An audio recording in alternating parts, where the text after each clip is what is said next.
So you said a few things there that I really want to champion. One, you said an interesting line of OEL makes the best product partially because of the relationships that you have. Mm-hmm. What helped you get those relationships was your story, right? Yeah. The fact that you told your story, the fact that you're comfortable with your story, the fact that it's out there, that builds the rapport to get those relationships to even on the B2B side of a business that has to exist to get you better vendors, to get you better partners, better whatever. If they like you, they're going to be more likely to work with you or work harder for you, right?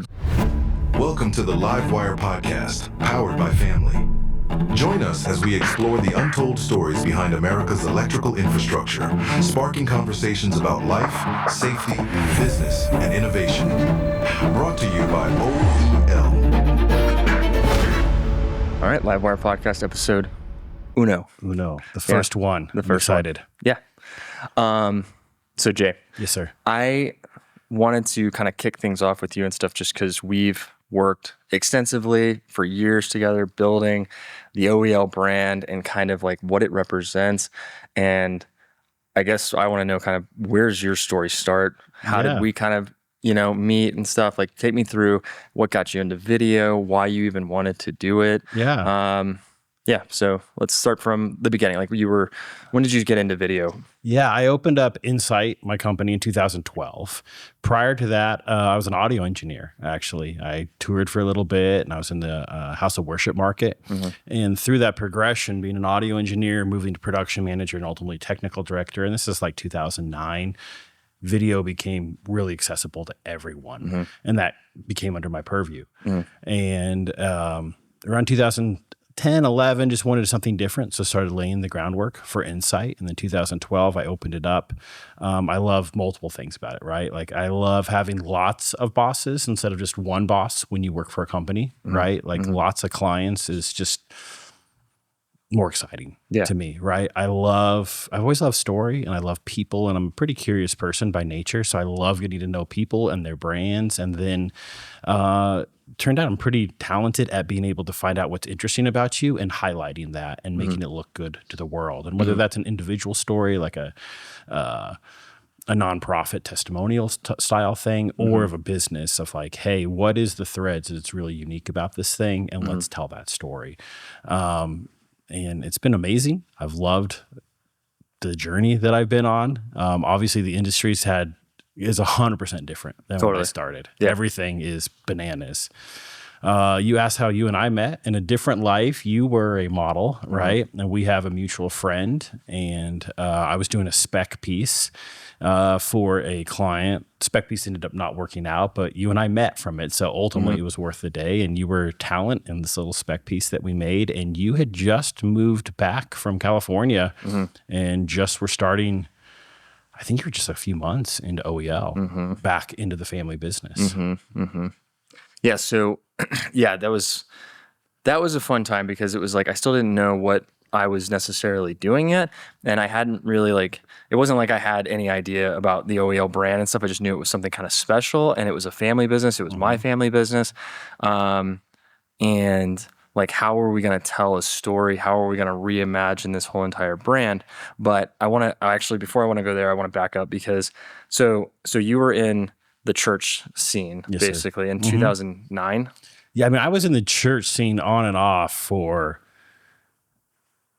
I started being an audio engineer at church when I was like 14. Okay. Right. And then that was like the late 90s. And then I left that scene. I still have some fingers in it. I still do some things to this day, but I left full-time vocation in 2012. Okay, so 2009, you're kind of like balls deep in it. When you're 14 years old, that's when you kind of get introduced to it. How did you end up there as far as like to begin with? Like, did you grow up in the church type of thing? Okay. Yeah. My parents actually met at the church that I grew up in. And I didn't really do well in school, and everybody was trying to figure out what to do with me. And I had a technical ability. From a young age, and people saw that. And then music, the youth group I was in did a choir tour every summer. We'd go out for like a month, 2 weeks to 4 weeks, depending on the trip. And they're like, well, this kid needs to go, but I can't sing, turns out, at all. And so they put me in the area where you're plugging in wires and you're doing technology. And then fortunately, the church I went to some people there had a recording studio, and it was a bigger church at the time, a few thousand people. And so had an orchestra and a big choir back in that like 90s, like, Yeah. you know, we know the thing, the right? big band thing. Yeah, It was cool. It was like breaking the mold for the first time, and everybody was like my parents were very much like, this is not okay. Yeah. Like, this is a problem. Yeah. And so we were on the other end of it, and it was just cool. Like, really, some people went to college. I went on tour and just experienced that part of life. And I don't know if I'd want that for my kids, but for me, it worked out really well. So you were on tour did you live in Tennessee? No, I lived here. Okay. The band I was with, we were based out of Colorado. Okay.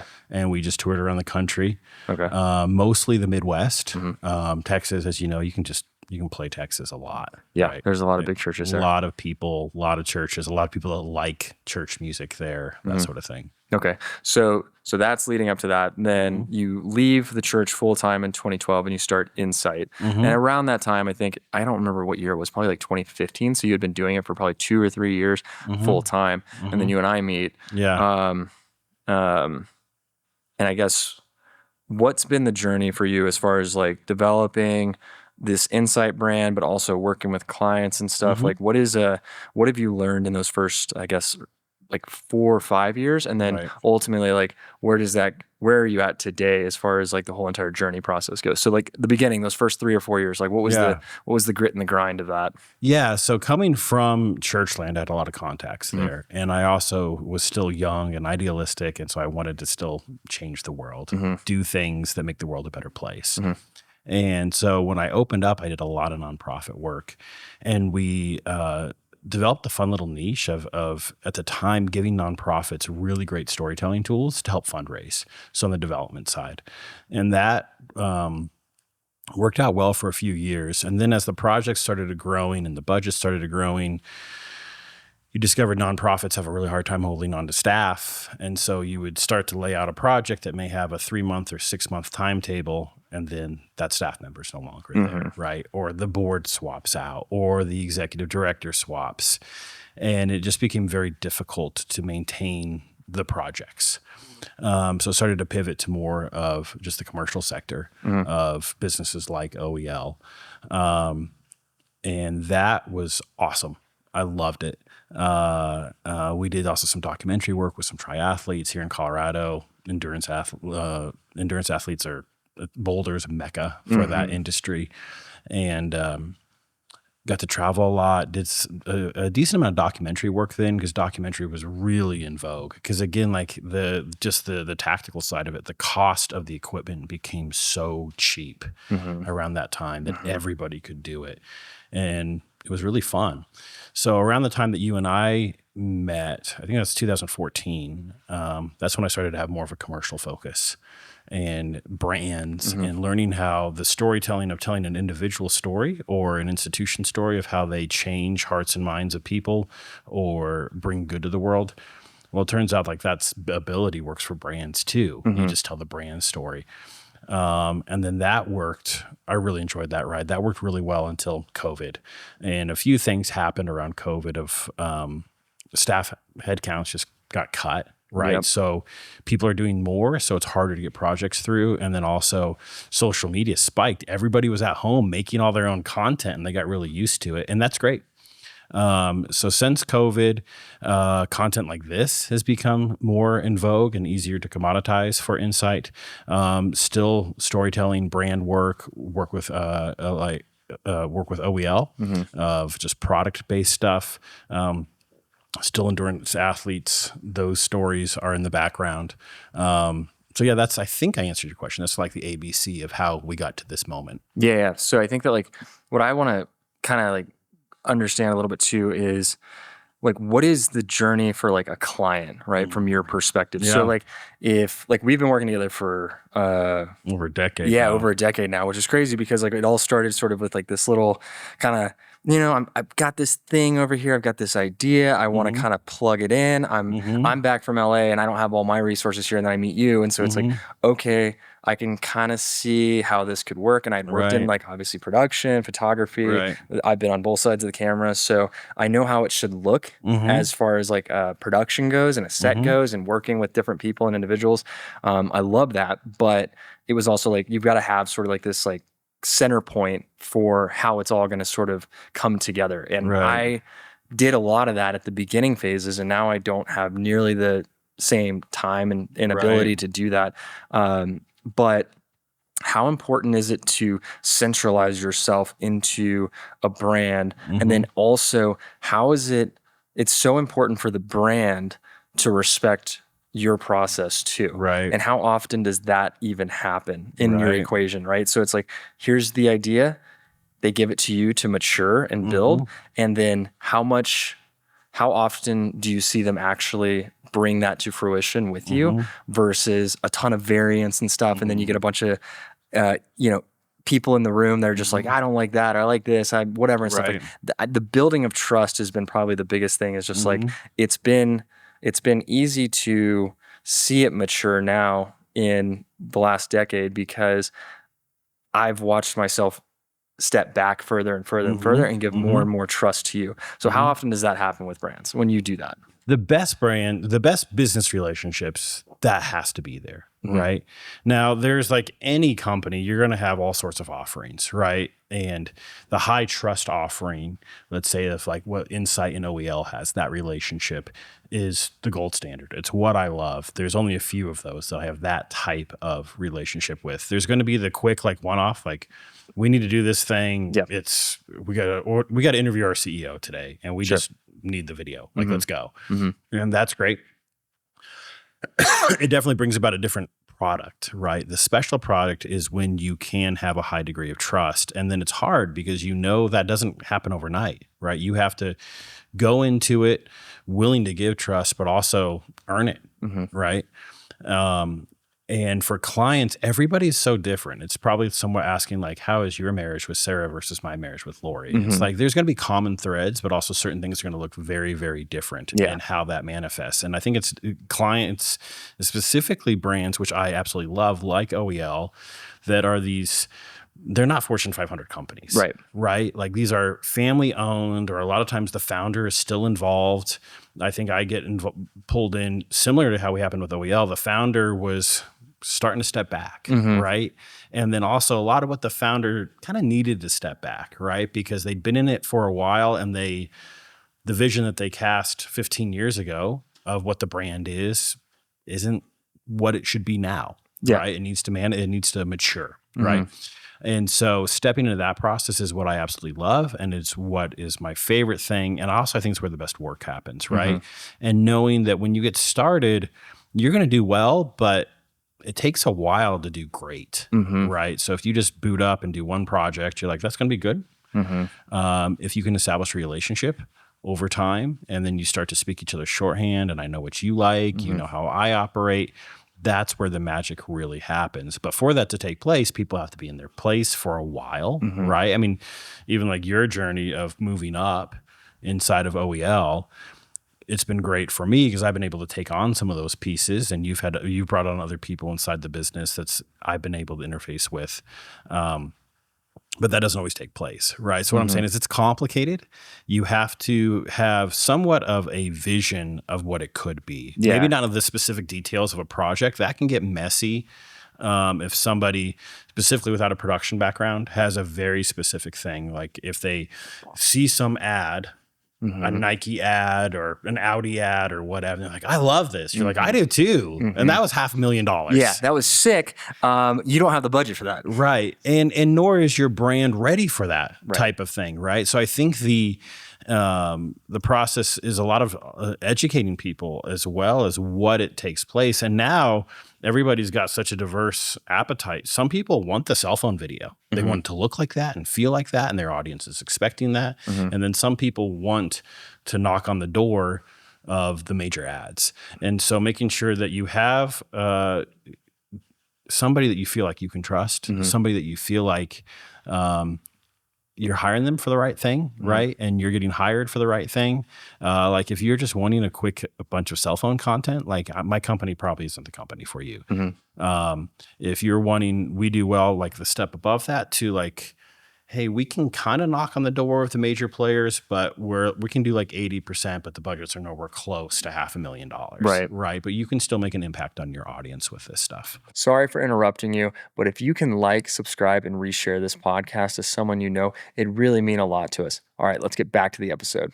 So how frustrating is it though to like get a client that you get really invested into, right? And you build this great maybe initial project and then they turn the spigot off. They're like, we're good now, right? Like, how do you keep the spigot on with them? Because I think that's one of the secret sauces of us a little bit is that even when we don't necessarily always have something to do as far as like a new product goes, we still have a story to tell through that journey.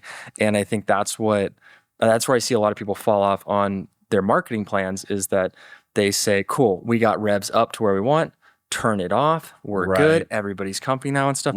But realistically speaking, it's never, at least from my perspective, marketing is never a one and done because if you're not telling your story, somebody else is telling your story 100%. For you. And if you take your foot off that gas, even if, let's just say, maybe you don't like have a lead foot on it, but you got to keep it at least idling, you know, like it's got to stay somewhat relevant and current. How often do you see a great client that you're like, man, I love this story. I love these people. I love this brand, this organization. It makes all the perfect sense. I know how to cast this vision for them beautifully and I can execute this. And then you see them go pull their foot out the gas. And then you're like, damn it, dude, that thing had we had an opportunity to do something really cool in that space. Yeah, absolutely. Like ultimately what I'm hearing you say, and I a bazillion% agree with, is consistency, right? There was an era, like more 10 years plus where you could just do one nice piece and it might last you a few years. And we have some clients that we made projects for. One of them is 2018. It's still cranking for them. It still tells their story well. I mean, it's kind of surprising, and they're happy. They're a nonprofit, so I'm less likely to go in and be like, "Hey, let's go." Right? Consistency in your marketing is paramount, and that may mean being a little bit more strategic with your budget instead of blowing it all on one major project. We may have to figure out how to slice and dice that budget to get little pieces out. How frustrating is it? Yeah, it's a bummer. Like in order to tell somebody's story, you have to get emotionally attached to it, at least for me. I agree. So like, totally agree. And it's always funny, like from my perspective, like you and I do an interview and let's say we're interviewing you or Josh or whomever. Well, it's a 20-minute interview, but I spend hours with that interview. And so I really get to know that side of that person. And it is funny because they barely remember me, some of these folks, right? So like I really, really get emotionally attached and it is difficult, right? And it's just part of the thing, part of the business. What I've discovered is probably the biggest challenge is consistently now, especially post-COVID, is there's an appetite for consistency and there's a desire and maybe even budget to do it, but the people are just stretched so thin. And I feel like marketing, specifically content, is the easiest thing to push to the back burner. Right? Because it's not accounts payables, it's not accounts receivables, it's not you directly meeting with the people you're selling your thing to. And so it's real easy to be like, I'm going to get to that tomorrow, right? I'm going to get to that later. Well, then that's 18 months, 2 years. And then what can happen is all of a sudden I get panic calls. We are behind. We have to solve this. I need you to juice this thing. Right here, right now. And then there's this pressure cooker, which I don't necessarily mind, but it is like, you do feel like you have to have a really high batting average then. And then nobody is making the best decisions under extreme pressure, right? So how do you get ahead of that power curve, essentially?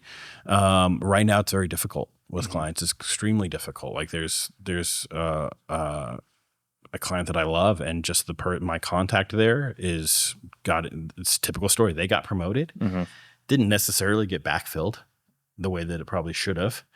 And so this client is trying to do what we're doing plus their new job. And so that's hard because I'm very sympathetic for that, right? Because it's like, I don't feel like you definitely get the clients who are like, we just don't like this or this isn't us. Fine. But what do you do? And I'd love to know if anybody has the answer. What do you do with the people, the clients that want to go, but just don't have the bandwidth, right? And then my shtick is always like, make sure it's a priority inside your business. And that's why I keep going back to that same thing where if you don't tell your story, somebody else will. Right. And so what is your defense mechanism that you put in place to counteract that opportunity in a competitive environment? So you have to tell your story. You have to be out in front of it. So you do have to sort of put it into your budget annually every single year to say, this is our storytelling mechanism this year, right? Whether it's a different medium or whatever else it is. I think that when they take their foot off the gas there and they stop talking about it, man, it's just like all of a sudden there's also this thing that I've discovered through this journey, which is I always sort of considered marketing, and I mostly from like the consumer side of things. When I was in LA and stuff and doing different product marketing and different things, I would see it only from the consumer final product side of it. What I discovered with OEL and kind of helping build an organization and hire people and the growth, I mean, we've 5x'd this company at this point over the last few years. And what I've discovered is that marketing is almost as much external as it is internal too. Like you keep people excited in your organization when you're constantly telling the story, because what you're doing is you're fueling your customer service team, you're fueling your sales 100%. force to be able to tell that same story outwardly too. So yes, here's the customer interfacing point of it. That's like, hey, here's who we are, here's what we do, here's what we're about. And then at the same time, that has to also be the reflection internally too. And then they're repeating it now too out. So it has this ecosystem that it has to live in. And it I don't know. It's been an interesting process because I didn't expect to start seeing employees and things like that say, regurgitate exactly whatever was crazy on in my head about how to tell the story or work with you on that. Right. So to see that sort of manifest itself and grow into that now, I'm like, oh, this is very, very powerful as far as a tool goes for even training people as well. Right. I mean, you just hit on the power of this whole process, right? Because yes, what does everybody think? I am going to make I'm going to make a video. It's going to go somewhere, whatever platform. It's going to go on TikTok. It's going to go viral, and I'm going to sell a bunch more units. Yeah. Right. That's what everybody. Yes. That's ROI. That is balance sheet. Yeah. This is A/B type of stuff. We put this much money in. We expect to make this much money on the other side of it. And the industry is set sense. up that way. Yes. Right. Like it really is. And I get why, because it is difficult to say we're going to spend all this money and we don't quite know what our return is on it. Like you can't do that. But with that, I think you get focused on this narrow little segment of what the power of the story really is. And you illuminated more of the breadth and width of it. And there's a few things that can happen, right? One is, how media ready are you now versus 10 years ago? Yeah. Right? So if you're at a trade show, somebody's putting a camera on you to tell your shtick, you've done it how many times now? And also we've kept the story current, right? Where we continue to refine it of where it is, because OEL story 10 years ago is not what it is now. It's not different, but just like all of our stories continue to mature. There's the excitement of the staff when they see the stuff, they feel good about their brand. Again, the common message goes out. Excuse me. So everybody understands what's being said, and then they're going to regurgitate that quickly. And then not to mention, if a staff member is in a piece, not all, some people are extreme introverts, but most people are excited about that. They're going to show their friends and family. They're going to get fueled up about being a part of this, right? So the fire that it can make people, make the owners or key staff or down to the frontline folks is immense. Like the phrase that I get often that I love, that actually fuels me, is when it's like, Jay, you helped me fall in love with my business again. That is when I know it worked, right? And the project can have whatever views on whatever platforms and have whatever ROIs associated with it. And traditionally it's good when somebody says that, right? But if I can help somebody remember why they started their business, fall in love with it again, but then also having an external voice kind of reaffirm what's good about it or what's maybe not what we should say. I it's probably not a great analogy, but I liken it to my wife or all of our spouses. Like when they go look in the mirror, they just notice the flaws. They just notice the issue. I love my wife. I think she's beautiful, right? And so when I'm like, what are you talking about, this little mark, the whatever? I don't care. I really don't care. This is what's great about you, and this is what the world needs to see about you. When you can go be that cheerleader for a brand or for an owner, be like, this is what's great about your brand. Let's go.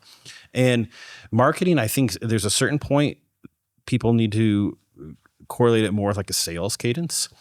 Your sales guys are out all the time, right? They're not just relaxed. They're not just going to go make that one trip to the West Coast once every 2 years. No, they are out there making contacts. And that's what the way marketing is. We do business with people we like and people who we trust. Marketing does that for you really well if it's done properly, right? If it's authentic, if it's consistent, it keeps you top of mind in folks. Think of the brands that anybody consumes, right? Like whatever your brand is it that much better than its competitor, or you just like that story a little more? Yeah, and I use the analogy sometimes of like, if you were to take Under Armour or Nike, right? Take the logos off, put them on the table. I couldn't tell you the difference between those products. 100%. That logo is what resonates now. And this is just my opinion, is that I'm going to look at Nike and go, I want to go fast. Right. I want to be at the top of my game. Right. I'm going to look at Under Armour and go, Americana. Right.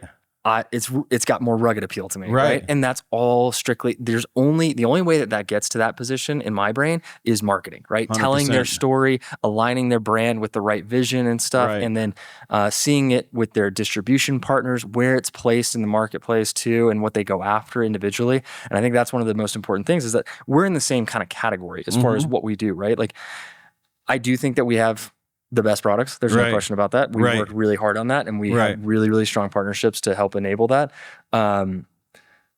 But to the average Joe, it's like, what am I buying at this point? These are expensive products. So am I buying this brand that has this Americana feel to it, this family-owned business type of a thing to it? Or am I buying this corporate brand that maybe I don't have as much of a personal possible connection to? And that's what you're moving the needle on. And I think that's what's so important about, the framing and stuff that we've done with the brand, is that we want you to know who we are. We want you to know our stories. We want you to know our passions behind everything we do.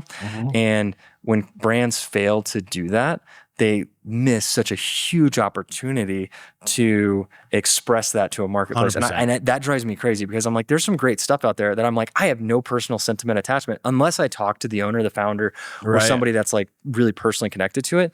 I'll never realize that connection point that I could have had with it. And I think that's what makes this whole journey with like the OEL stuff. Yeah. So one, personal to me, but two, it's like, it's just been fun to watch at the end of the day.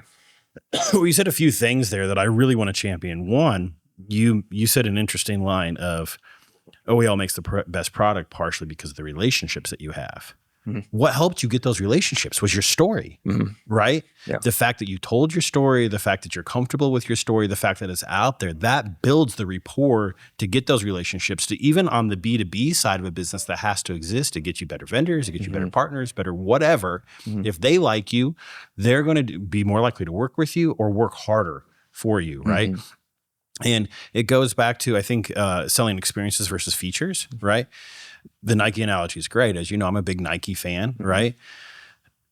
Is Nike the best product in anything that they make? I would argue probably not. No. I mean, actually, I know from the endurance athletes, nobody likes their shoes, right?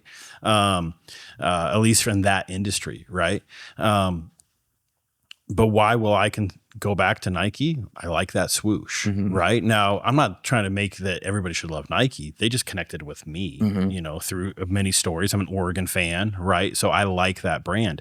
So how do you tell your story and resonate with the people that actually care, right? You're not going to be all things to all people. Find your tribe, market to your tribe, and they're going to connect with your story. So many times that you meet these owners that are super passionate about their product and they're making a great product and there is a fantastic story, but you go to their website or you interact with the brand and it's not there. And I think what happens is if you don't have a story, you're in a race to the bottom. You're trying to sell X amount of widgets for X amount of margin and it's volume. And there are businesses like that. Like we all consume on Amazon. Yeah, they're owned by private equity. Yes, that's a different thing. And then what's the timetable on that brand or when private equity gets involved? I think we can all go to any company we've interfaced with. And it's like once private equity kicks into it, they don't seem to care about you anymore. I mean, no.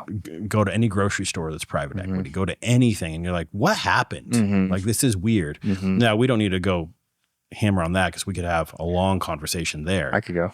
I could do it. But it's true. It's like it changes, right? And you can feel it change really fast. So that's why I love what we've done is whereas like we've built it brick by brick by brick as a family. And as we brought people in, we brought people into that. And that's what's so great about the OEL story at the end of the day is there's you can't replicate the ingredients that are with OEL that make it so powerful. Dad started it, 3 brothers at the helm. It's such a cool.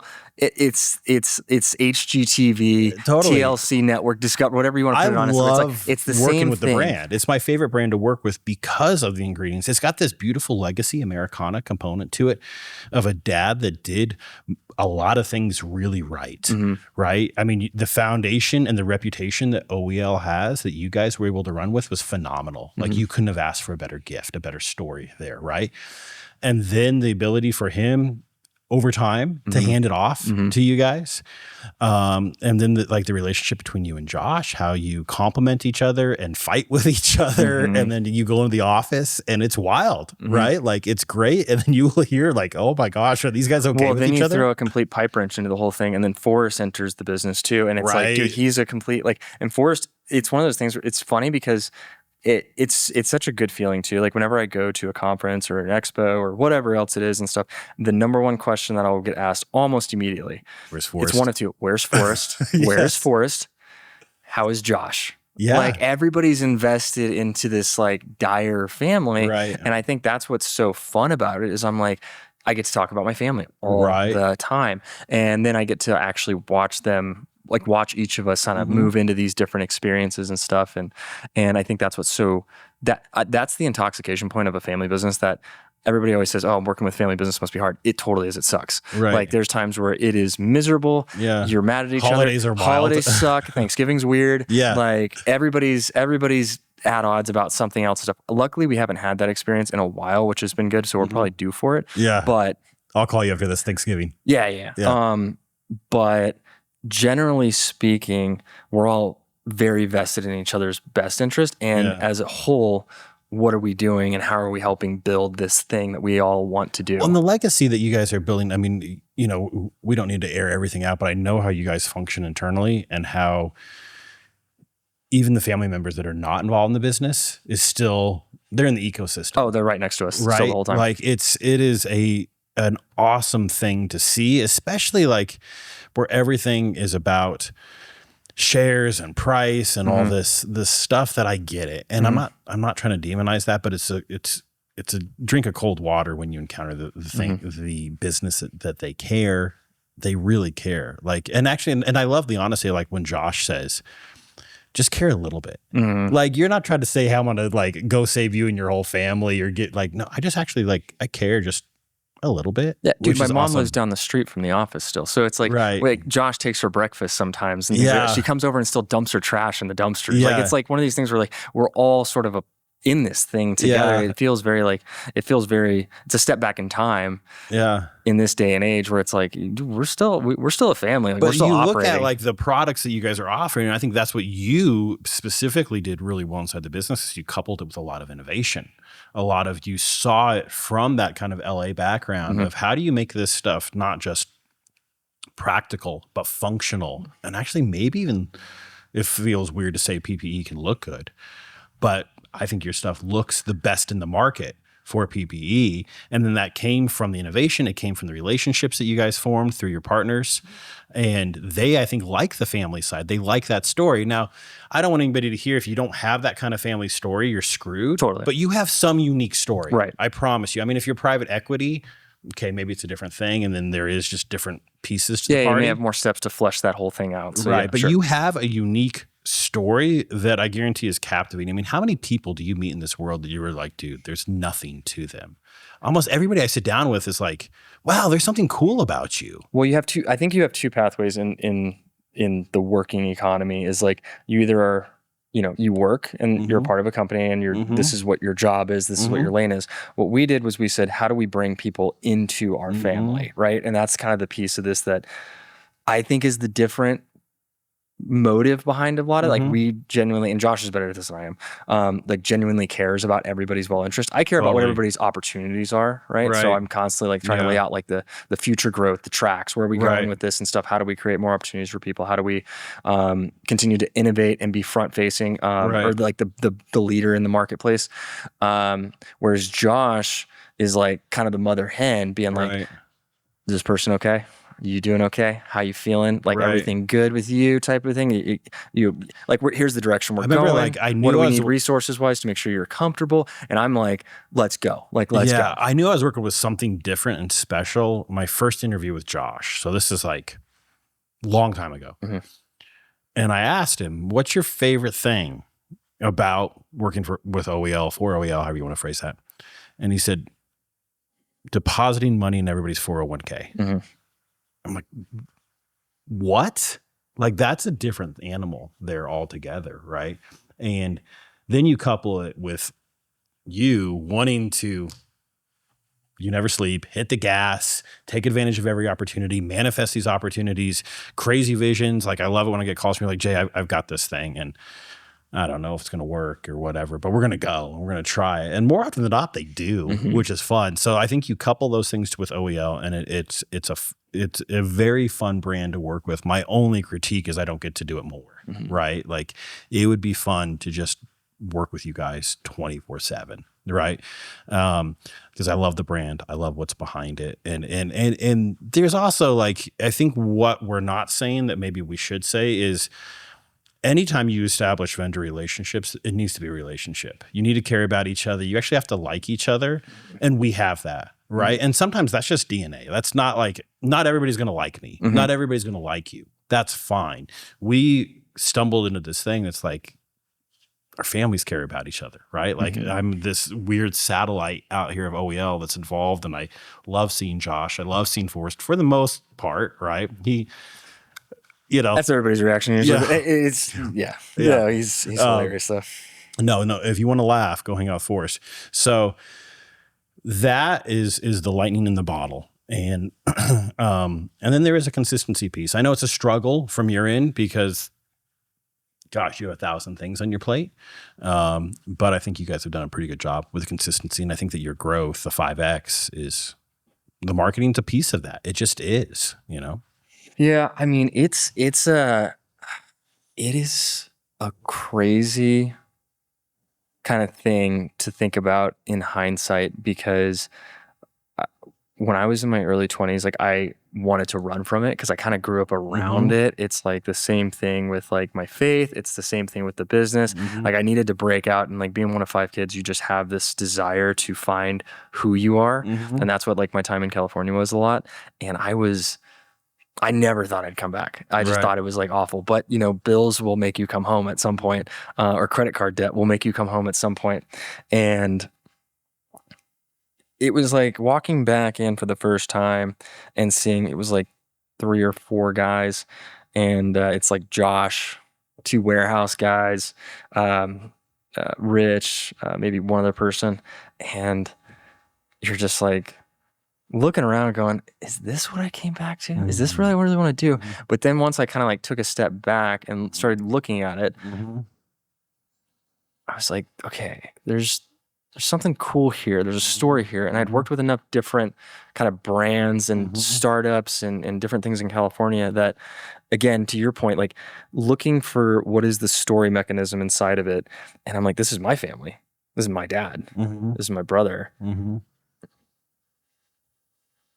This is what we're doing. Is it being presented in the best way? Would I be proud of this? And while I was proud of what they were doing, I saw, here's what we could make it. Right. And here's what we could do with it. And it was, it truly is a risky proposition if you've never done it before, right? Especially like jumping off the first ledge, which I remember that one of the first things that we did was, did we do the Black Psych first? Was that one of the first big projects we did? The first project is when we got that old dingy basement. Yeah. Oh yeah. Okay. Yeah. So the old dingy basement, and I mean, realistically speaking, though, that was a big kind of jump. Like we were like, massive. Okay, we're gonna do red floodlights, we're gonna do green floodlights, we're gonna kind of, and that was when the old logo too was still there. It was orange and green, and it was just ugly. So there was like a whole laundry list. But we of attempted things. to actually tell a story with Totally. And so it was like, okay, how do we start this journey at all, right? And it was comparatively speaking super weak, but for the moment, it was a power play type of a move where it was like, okay, they're going to go edgy. They're going to go more of this like weird ominous tone type of thing through it. And they're going to start trying to break into where this brand can go or how can you even tell stories in this environment? In this space, in this marketplace. And so then once we did that, it was like, oh, that was pretty good. Like that wasn't bad. Fun. And it was a lot of production too.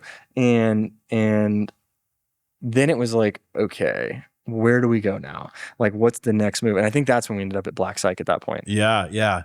And I mean, the things that's always impressed me about you is you, from the moment you came back and because we connected, you were only here a couple months when we connected, and you knew that there was a story. You knew that there was something different. And you've also got this innate ability to risk, but not be stupid with the risk that I love. Like you're like, hey, I kind of want to do this, or I'll pitch you like this weird idea. And you're like, okay, but hold on. We need to make sure that might be a little too far. That music might be a little too aggressive. That idea might be a little too much, but we're still risking, right? And I think that there's always been a fun balance that we've walked over time.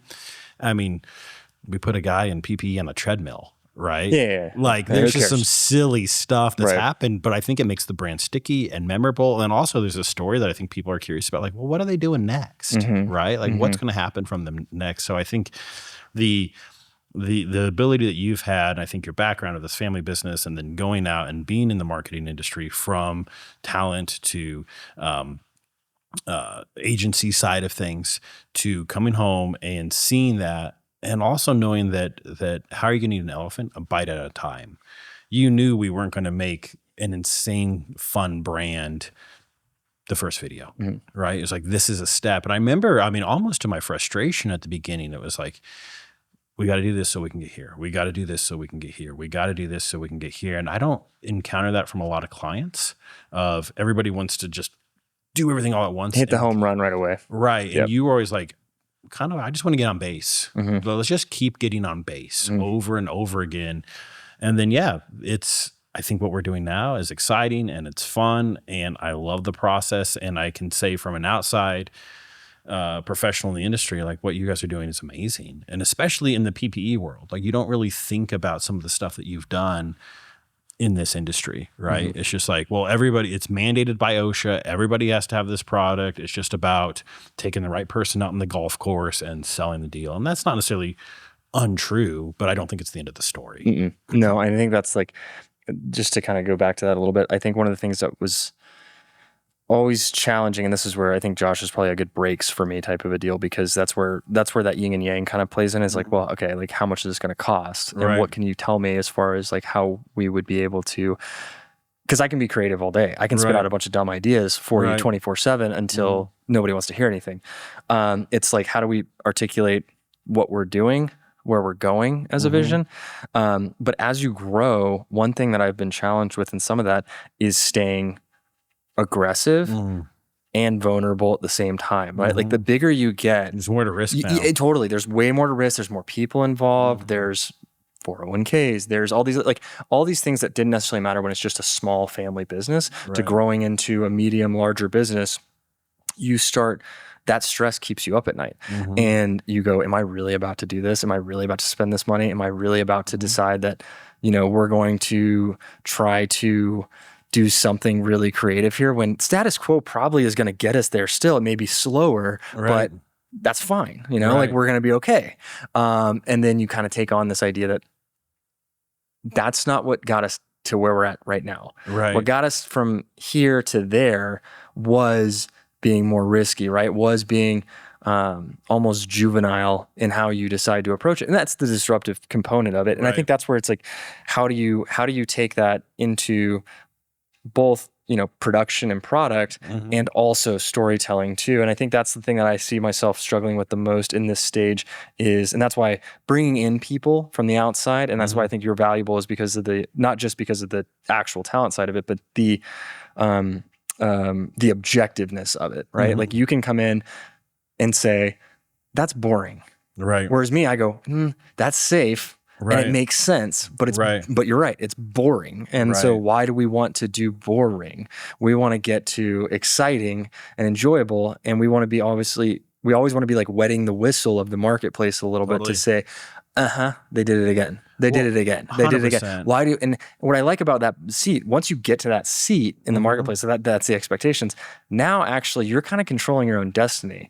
You are making the market. You are telling the market what it wants to hear or how it should listen to whatever it is that you're putting out. So that's why it's this quagmire, crosshairs, crossroads type of a scenario that you find yourself in. And that's where I've kind of been in the last year or so. I'm like, okay, where do we crack this thing open? And even this podcast type of thing is us trying to kind of take that step back now and go, look, we're going to be a little bit vulnerable here. We're going to talk about this stuff. We're going to let you experience kind of what the processes look like for us. And I think that there's a lot of response that you can generate off of that too. And we just generally want people to know more about us. Right. There's only so much you can do in a 30-second, 90-second ad. Or a 3-minute trade show conversation or a sales call or whatever. And the thing that always strikes me about OEL is when you are working on a new product, the amount of dollars that it takes to get that product there. Dude, it's ridiculous. And I see the stress that you guys are under because if you develop a product and it doesn't work or doesn't take, or if it's not quite right. Testing. Dude, oh my gosh. Yeah, and you have R&D, testing. You have all this legal liability that is... It's a slug match. I see it weigh on you guys all the time. And that is where I come in and I'm like, yeah, you did all of that.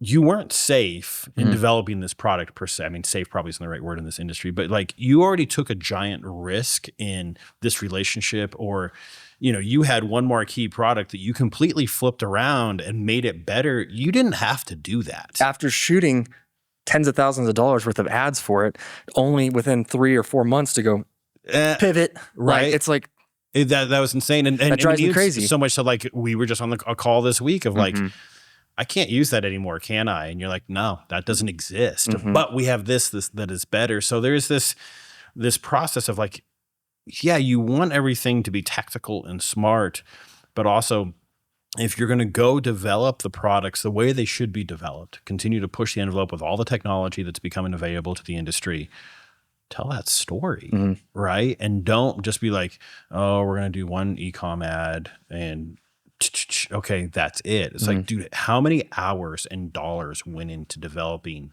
that thing? Not only from OEL, but now your partners are bringing a lot to the table to get those products to the table as well. So it's really easy to lose sight. And I think what happens that not as much with you, very little with you, but a lot of people, they work so hard to get something ready and then they kind of fumble it. It's that whole what's the phrase? It's perfection is the enemy of, is it good or progress? I can't remember what it is. But either way, the point being though is just not every time at bat is going to be a home run. Right. That's why it's just get on base. It's that Moneyball analogy and stuff. It's we're looking for getting on base, right? Yeah. Just get on base. And not every project that we've done is hit. And you'll inadvertently hit home runs. You will just by getting up to the plate and swinging at it. It's just, don't lose the energy to get up to the plate, at least. Totally. And I think the thing that I would assume is inside your business, I know as a vendor, it's very freeing. I know I have the permission to strike out with you. I can't go do it all the time, right? But I know if we are on the same page and I'm like, Asa, I'm trying to do something here. I'm trying to get on base. This might even be a home run. I see it coming in. Let's take the swing. Is very freeing for a creative force behind to be like, yeah, if there's a strikeout, there's an understanding, right? And I think that also exists inside many areas of your company, which allows it to be in the position that it is. It's like, it's okay to fail. Mm-hmm. Now, it's got to be a strategic failure. We got to understand. We have to learn from it. But what's the purpose of this? The purpose of this is to make a great product, sell a lot of it, right? And benefit the family, benefit everybody involved in this brand, from the person that's wearing it out in the field, taking care of the country so we can have these lights, we can have these computers, to your mom. Yeah, totally. No, 100%. Those are all the things that factor through my head. Is it's got to make sense. It's got to be something that benefits people, the marketplace, the individuals. We're saving lives at the end of the day. You can't mess around with that. How you decide to sell it and tell the story is a little bit of that's where the creativity really sits. Yeah, it's been fun to see it and to really just like lean into it more and more, and then move out of the like imposter syndrome side of it too. I think whenever you enter, do you think you've ever been able to do that? Now I am. Yeah. Now I feel like I finally a decade in. Yeah, a decade in. Yeah, it took me at least 10 years to probably get to the point where I'm like, I can stand on stage with anybody and tell our story and speak confidently about what we do and why we do it. And I don't know why I ever had that imposter syndrome to begin with. Like it is one of those things where I'm like, so now it's nice to be able to work with younger guys or guys that are new to the industry and stuff, and embolden them to be like, no, you can talk about this stuff. You can have these conversations. Right. Like you've been trained, like you know this stuff. And if there's ever a question that you don't know, because in our industry, like trust is everything. Especially when you're talking about PPE, you can't afford to be dishonest ever or feel like you have to give an answer whether you know it or not. So we try to put as many resources in place for everybody, padded room type of a scenario where it's like, if you're going to fail, you're going to fail safely, and you're going to fail, and we're going to learn from it. We're going to keep going forward. So, but yeah, that imposter syndrome piece of it is always, I think whenever you're going to go, when you know you're potentially going to go make an attempt to disrupt a marketplace, and you're going to do it on the precipice of your marketing campaigns and stuff, what are people going to think is the number one thing that you're going to get. And at some point, you've got to just be okay with the fact that people are going to criticize you. People are going to say things that about you. They're going to call you reckless. They're going to call you juvenile, whatever else the word is that you want to use. But that's also goes to that other thing that we talk about, which is, well, they're talking about you. Right. And that's marketing 101 right there. I don't care what they say as long as it's about me, which is uncomfortable. It's really uncomfortable. Initially, yeah, it is. You hate it. And I still don't like it. Like, I don't want anybody to think poorly of me or anything like that. I don't want anybody to have false impressions of maybe who I am. But, for a long time, it was like the first time, I'd be at the conferences or expos, and I'd be talking, interfacing with either customers or distributors or something like that. And, he used to be a model, whatever and stuff. And you're just like, okay, now I got to get over this. And even though it's like, there's an odd sense of like, okay, that's fine, like whatever. Yeah. But you do want people to take you seriously. And that would kind of be this concerning point. And yeah. stuff. If you're on a safety commission board or committee, like those aren't necessarily value added things. No, they're not traits that necessarily you want brought up in the middle of it. Or if you walk into a client's office or something like that, and there's this running joke, and like there's this picture of you or something like that, and you're like, okay, that's funny. Okay, you do have to learn to take it just in kind anyway. It's just part of the game. Yeah. But I also look at it as a little bit of like a level of endearment and affection, and I think that's what's kind of fun, and that also plays into the brand piece of it a little bit, right? Like, okay, cool. Like, yeah, we like things to fit really, really well, right? And this new economy of workers wants that same thing. Totally. So in a way, we kind of used it to, at least I did, to an advantage. Where I was like, okay, cool. Like if that's what you think of first when you think of OEL, then it's not a bad thing. Game on. Yeah. Like, let's do it then. Yeah. Like, I'm going to go get the best talent. I'm going to put it in this. We're going to make this look good. We're going to cut it more designer oriented. And we're going to make this thing look and feel like it's a Gucci freaking jacket on you. Yeah. And that's what we kind of did. And I think that's the piece of the disruption part is like, okay, how much do you run away from it? And then how much do you finally just go, I'm just going to lean into it and let's roll. Right. And that kind of became the thing. And it does help that you got two brothers that work at it that are both like 6'4", big strapping guys and stuff. And so you do start building this brand culture and stuff, not because you're tactically doing that per se, but people want to feel a part of something at some point. But it's authentic, right? Like, yeah, you have 3 dudes that are 6'4" walk in that aren't afraid of the gym. Totally. It's intimidating. But also it's like, yeah, that's what you guys are. Like, pull that thread, do it. And it's not saying you have to be that mold to be successful, but it's like, no, if you guys were walking in like that and you're trying to have this genteel little brand, there'd be a disconnect. Yeah. right? Nobody's trying to be a douchebag. Like, we're actually pretty fun, happy guys and stuff. 100%. Like, we just like, these are, unfortunately, this is genetics at some point. Like, but our brand also represents like what it could be for you if you are going to, like, if you're going to spend this kind of money, I do have some pretty high expectations for that stuff, right? Like, if I want to go shop at the Gap or whatever, good, dude, go do that. That's fine. That's your gig. I'm fine with that.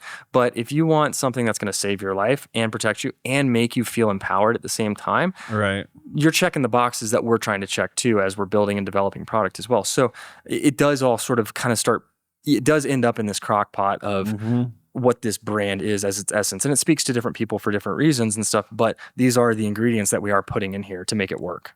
Totally. Yeah, I think that you've done a great job so far. I'm excited for all the future projects we get to work on. What is something that, if I were to say, hey, tell me a piece that we did that you had a lot of fun on or that you enjoyed, what would it be?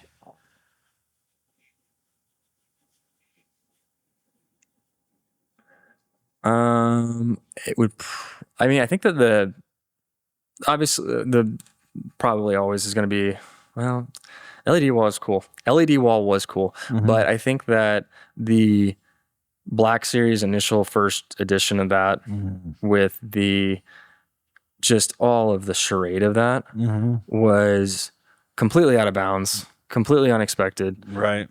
But it made sense in all the ways that we kind of wanted it to make sense. At least that's how I interpreted it. And I think just sort of like the social response that came off of it was, I was like, cool, knocked it out of the park. Did it all shape up the way that I thought it was? No. Like, I see it in my head. Like, I think about like the cooking bacon thing and stuff. I've got a million different variations in my head of how I think that's going to translate and how I think the final product's going to be. Did we hit that one out of the park? From my perspective, it got what it needed to do. But I think what it did was it showed that, like, there's an edge to this brand. These guys are going to play this game and they're going to play it their own way. And, you know, that comes with its own set of considerations you have to make if you're going to compete with us now. So I don't know. I think that was the most fun because it was 4 different sets, even 5 different sets if you count the astronaut in there too. It's like, that's fun from a culmination piece of it that says we took 5 distinct different scenes, placed a constant variable in each one of them. And I still think that there's a lot of storyline that you can build off of that, which is fun. And I want to go back to it now. And I think that one just was one of those ones where it was like, dude, who cares? Like, let's let it rip. And I think I'm starting to try to get back to that place a little bit emotionally with some of this stuff where I'm like, why do I care? Like, why do I care if you like it, hate it, indifferent and stuff? We're having a good time over here. We've got a great culture of people. We got people that appreciate that and stuff. And people hook onto that. And if you don't, that's fine. I'm not mad about it. There's other great brands out there to go work with. But this is who we are. This is how we tell stories. This is how we interact with you. So, so I think for that reason alone, or for those reasons, that's what makes that thing kind of fun to. Totally. You know, it's pretty sticky. Yeah. The astronaut, that's up there for me. The women's line stuff was oh god, women's line was sick. Like, that was really fun, and just because like the groundwork that you did on even just the product alone was like, this is just easy. Like, this is like, all the hard work is there to get it to market. The story of Annie, bringing her in, phenomenal talent that day. Like, that was really great stuff. And I think the product just, again, looks phenomenal, you know, and then it's a piece of the industry that is a need and growing. And so I think I also like it because it engages my tactical brain. Like, this is right from a lot of pieces. Yeah, no, that one actually, I should say that. That one was like, I think the Black Series edition one was probably the most fun from like a planning and a production and seeing just like how that was like, all right, how much range can we put into this thing? Right. The women's stuff was like, yo, that just looked good. Like, that came out like really good. Yeah, I was all the like, elements were there. yeah, like that Yeah. one. I mean, the set, the talent, the product. Yeah. Like, I mean, that was one of those ones where I was like, golly, dude, this thing rips off the, like, everything from a content standpoint, like the visuals. It's just, it was right on the money. Works. Yeah, that thing crushed. So, well, I think we're out of time. I think we are too. But appreciate you having me on. Yeah, dude. For LiveWire Podcast 1, you're perfect to start with this thing, cutting our teeth. We're learning our way through it. Obviously, the goal is just to kind of like, again, let you peek behind the curtain a little bit with us. Yeah. See kind of the processes, some of the partners that we work with, the culture that we're trying to build. I think what we're trying to do for both the industry and just business in general, the Americana story of it all. I think these are all the elements that we really want to showcase and make sure that people understand and know that it's still alive and it's still breathing, and we're working really hard to preserve it. So I love it. Love it. Well, I'm excited for the next one. All right, sweet. All right. Thanks, Jay. Take care, Asa. Bye.